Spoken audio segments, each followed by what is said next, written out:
በኢንዱስትሪ ፓርኮቻችን ውስጥ ገብተው እያመረቱ ያሉ የውጭ ባለሀብቶች ቁጥር እየጨመረ መሆኑ ተገልጿል። ከማክሮ ኢኮኖሚ ማሻሻያ ወዲህም ኢንዱስትሪ ፓርኮቻችን ከፍተኛ መነቃቃት እያሳዩ መሆናቸውን የኢንዱስትሪ ፓርኮች ኮርፖሬሽን አስታውቋል። እዚህ ጉዳይ ላይ ተጨማሪ ምላሽና ማብራሪያ እንዲሰጡን እዚህ ስቱዲዮ እንግዳ ጋብዘናል። እንግዳችን የኢንዱስትሪ ፓርኮች ልማት ኮርፖሬሽን የኮርፖሬት ኮሚኒኬሽን መምሪያ ኃላፊ ናቸው። አቶ ጳውሎስ በለጠ እዚህ ስቱዲዮአችን ይገኛሉ። እንዴት ዋሉ? እንኳን ደህና መጡ ብያለሁ። እንኳን ደህና ቆያችሁኝ። እንግዲህ ቀደም ብዬ ሳነሳ እንደነበረው እንግዲህ የማክሮ ኢኮኖሚ ማሻሻያውን ተከትሎ በርካታ ለውጦች በኢንዱስትሪ ፓርኮች ውስጥ እየተካሄዱ ነው የሚገኙት። የውጭ ባለሀብቶችም ጭምር እየገቡ ነው የሚገኙትና እንደው የማክሮ ኢኮኖሚ ማሻሻያው ለኢንዱስትሪ ፓርኮች መነቃቃት ምን አይነት አስተዋጽኦ አደረገ የሚለውን የመነሻ ጥያቄያችን እናድርገው። በብዙ መልኩ መነቃቃት እንደፈጠረ ማንሳት እንችላለን። ለምሳሌ በሀገራችን የመጀመሪያ የሆነው የድሬዳዋ ነጻ ንግድ ቀጠና በሙሉ አቅሙ ወደ ስራ መግባት አልቻለም ነበር ከዚህ በፊት። ምክንያቱም ትዝ ይላችሁ እንደሆነ የኢፌዴሪ ጠቅላይ ሚኒስትር ክቡር ዶክተር አብይ አህመድ የድሬዳዋ ነጻ ንግድ ቀጠናን ከመረቁት 3 ዓመት ሆኖታል። ግን ያ ፓርክ በነጻ ንግድ ቀጠናነት መስጠት ያለበትን አገልግሎት በሙሉ አቅሙ እየሰጠ አልነበረም እና በአጠቃላይ በማክሮ ኢኮኖሚ ማሻሻያ ውስጥ አንዱ የተደረገው ነገር የልዩ ኢኮኖሚ ዞኖች የሚተዳደሩበት አዋጅን ወደ ስራ ማስገባት ነው። የአዋጅ ወደ ስራ በመግባቱ የድሬዳዋ ነጻ ንግድ ቀጠና ከዚህ በፊት በሙሉ አቅሙ ስራ መስጠት አገልግሎት መስጠት አልቻለም ስንል ምክንያቱም የሚሰጥ የነበረው ማኑፋክቸሪንግ ዘርፍ ላይ ብቻ ነበረ፣ የማምረት አገልግሎት ብቻ ነበር ሲሰጥ የነበረው።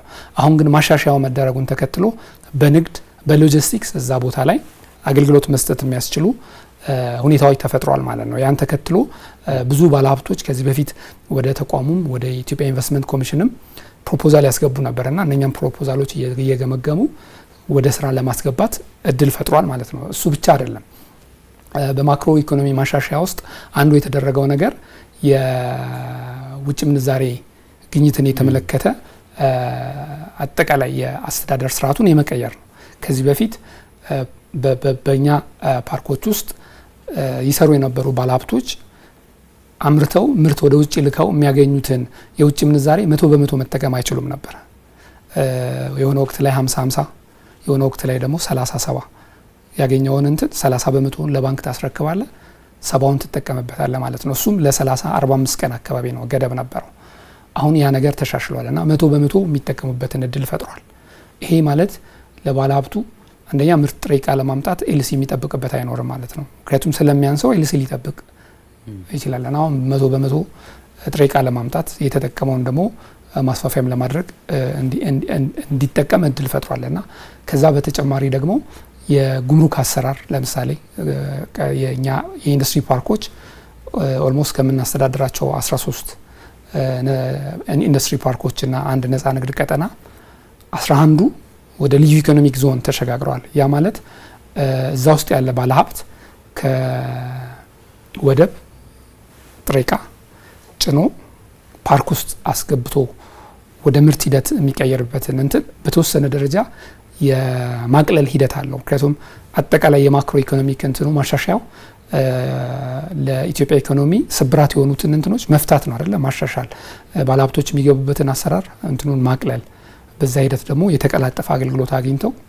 ዜጎችም የውጭ ባለሀብቶችም በቀላል እንትን ውስጥ የኢንቨስትመንት ሂደት ውስጥ እንዲያልፉ ማስቻል ስለሆነ ማለት ነው። እና ይሄ ለኛ እንግዲህ ባለፉት 6 ወራት አጠቃላይ ማሻሻያው ከተደረገ በኋላ ቢያንስ ወደ ከ$600 ሚሊዮን በላይ ኢንቨስትመንት ስበናል። ከ80 በላይ ፕሮጀክቶችን ተቀብለናልና እነኛ ፕሮጀክቶች የተወሰኑቱ በግንባታ ሂደት የተወሰኑቱ በምርት ሂደት ላይ ነው ያሉትና ለኛ ሲግናሉ ጥሩ ነው።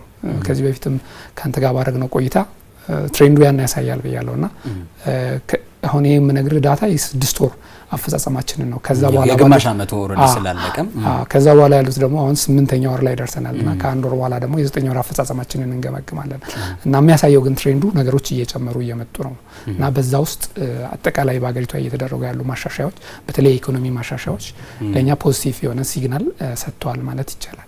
ቀደም ሲል እርስዎም አንስተውታል እንግዲህ በእናንተ ስር ከሚተዳደሩ 13 ኢንዱስትሪ ፓርኮች ውስጥ 11ዱ ወደ ልዩ ኢኮኖሚ ዞንነት እንዲሸጋገሩ ተደርጓል ባለፉት 6 ወራትና እንደው ሂደቱ ምን ይመስል ነበር? ምን ያህል ጤናማ ነበረ? በሂደት ውስጥ የተገኙት መልካም ውጤቶች ምን አይነት ናቸው ማለት እንችላለን? ያው እንግዲህ አሁን የዚህ የኢንቨስትመንት ስራን ስናስብ በጣም ብዙ ተቋማትን ነው የሚነካው። አሁን በእኛ እንኳን ቁልፍ ብለን የለየናቸው ወደ 16 ተቋማት አሉ ከኛ ጋር የሚሰሩ ብሔራዊ ባንክ፣ ኢንቨስትመንት ኮሚሽን፣ ገንዘብ ሚኒስቴር እንዲያልክ ትራንስፖርትና ሎጂስቲክስ በዚህ ገቢዎች ካስተም እንዲህ ያለን ስንዘረዝራቸው ወደ 16 አካባቢ ተቋማት ቁልፍ ናቸው። መብራት ኃይል፣ መንገዶች እንዲህ ያልክ ማለት ነው። በቀጥታ ከስራው ጋር ማለት መንገድ ሳይኖር የምታወጣው የምታስገባው እንትን የለም። መብራት ሳይኖር የምታመርተው ምርት የምትሰጠው አገልግሎት አይኖርም አይደል? ያን ደግሞ ለመስራት የሚያስችል ፍቃድ ሳይሰጥ የምትሰራው ነገር የለም። ኢንቨስትመንት ጋር ይወስዳል። እንዲህ ያለ ቁልፍ ነገሮች አሉ ተቋማት አሉና እነኚህን እንትኖች ኦንቦርድ አምጥቶ አጠቃላይ በሂደቱ ላይ ያሉ ማነቆዎች እንዲፈቱ ዳይሬክሽን ተሰጥቶ ነው አሁን ቀደም እንደተጠቀስኩልህ የድሬዳዋ እንኳን በሙሉ አቅሙ ወደ ስራ እንዲገባ ማድረግ የተቻለውና እነኛ ነገሮች ደግሞ በጊዜ ሂደት እየታዩ መደረግ ያለባቸው ማሻሻያዎች እየተደረጉ እነኚህ ተቋማት ደግሞ እንደ አንድ ሰው ተናበው ተቀናጅተው መስራት ሲችሉ ውጤቱን በዛው ልክ ደግሞ በአገር ደረጃ እየታየ ይሄዳል ማለት ነው። ኢንቨስትመንቱም እየሰፋ ለዜጎች የሚፈጠረው የስራ እድል በዛው ልክ እየሰፋ ስለሚሄድ ማለት ነው። እንደው በኢንዱስትሪ ፓርኮች ውስጥ ባለፈው እንግዲህ 10ኛ ዓመትም አክብራችኋል። የኢንዱስትሪ ፓርኮች የተመሰረተበትን 10ኛ ዓመት አክብሯልና በእነዚህ ዓመታትና እንዲሁ ደግሞ ባለፈው 6 ወራትና ከዛ ለተሻገረ ጊዜ አሁን ወደ 8ኛ ወር አካባቢ እየገባን ስለሆነ ከስራ እድል ፈጠራ አኳያ ያለው እንቅስቃሴና ውጤት ምን አይነት ነው ማለት እንችላለን? እንግዲህ በአሁን ፓርኮቹ ራሱ የኛ ወይ ልዩ ኢኮኖሚክ ዞኖች ወይ በድሮ አጠራሩ የኢንዱስትሪ ፓርኮች ሲቋቋሙ የተቋቋሙለት ዓላማ አለ። ምርት አምርቶ ወደ ውጪ በመላክ ለሀገሪቷ የውጭ ምንዛሬ ማስገኘት አንደኛው ነው። ሁለተኛ ደግሞ እነኛ ምርቶች ከውጭ የሚገቡትን ምርቶች አገር ውስጥ በመተካት ከውጭ የሚገባውን ምርት ማስቀረት ነው ሁለተኛው። በዚህ ሂደት ምን አለ? በሁለቱም እንትን ስራ እድል ፈጠራ አለ። በሚፈጠረው የስራ እድል ፈጠራ ውስጥ ደግሞ ለዜጎች ክህሎትን ማስጨበጥ ማለት ነው። አሁን ለምሳሌ ቅድም ያወራ ነው የንግድ ሰንሰለት እንኳን ብታየው አንድ ክህሎት ነው አይደል?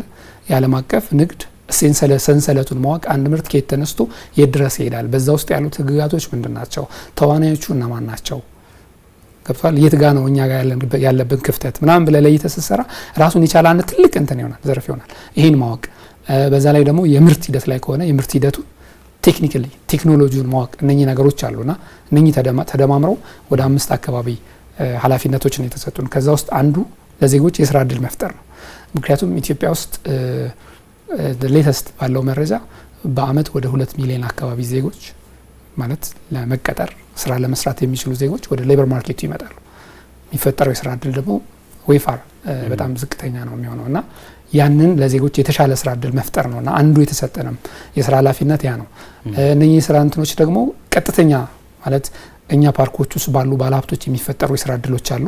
እንደገና ደግሞ ከነሱ ጋር በመተሳሰር የሚፈጠራልና እንግዲህ ሶፋር ቀጥታና ቀጥተኛ ያልሆኑ የስራ እድል ወደ 300,000 ፕላስ ፈጥረናል ብለን እናስባለን። ለምሳሌ ይሄ ያለፉት 10 ዓመታት ነው።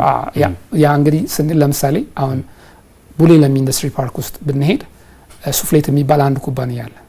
ያ ኩባንያ ከ60,000 በላይ ወደ 70,000 አካባቢ አርሶ አደሮች ነው የግብርና ምርት የሚወስደው ከባሌ እስከ አርሲ ማለት ነው። ቀጥተኛ ያልሆነ ስራ እድል ነው የተፈጠረው። ምክንያቱም አርሶ አደሩ ምርቱን አምርቶ የት እሸጣለሁ የምርት መጠን ጨምሯልና ዋጋ ይቀንስብኛል የሚል ስጋት ውስጥ አይገባም። እነኛ አርሶ አደሮች ደግሞ ለምርት ሂደት የሚጠቀሟቸው እንትኖች አሉ።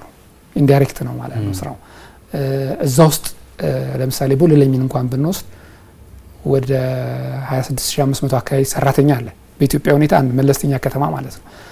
ወደ 400 አካባቢ ተሽከርካሪዎች ሰራተኛ ያስገባሉ ያስወጣሉ።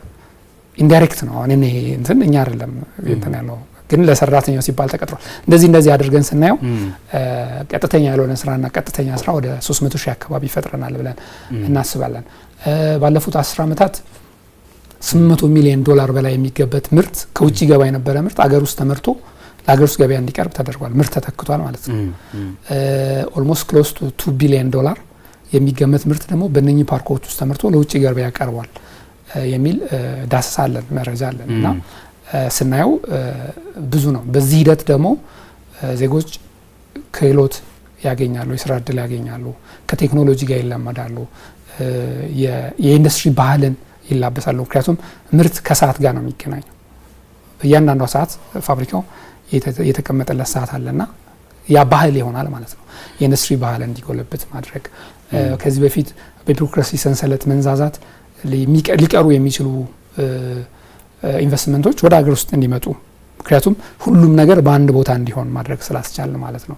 የተቀናጀ መሰረተ ልማት ስላቀረብን በዚህ ልክ የስራ እድሉም አብሮ እየተፈጠረ ይሄዳል ማለት ነው። እጅግ አድርጌ ነው የማመሰግነው። የኢንዱስትሪ ፓርኮች ልማት ኮርፖሬሽን የኮርፖሬት ኮሚኒኬሽን መምሪያ ኃላፊ አቶ ጳውሎስ በለጠ እዚህ ስቱዲዮአችን ተገኝተው ለአጋሩን መረጃና ሀሳብ አስተያየቱ እጅግ አድርጌ አመሰግናለሁ። እኔም ስለጋበዛችሁ ከልብ አመሰግናለሁ። መልካም ቀን ይሁንልዎት። ለሁላችን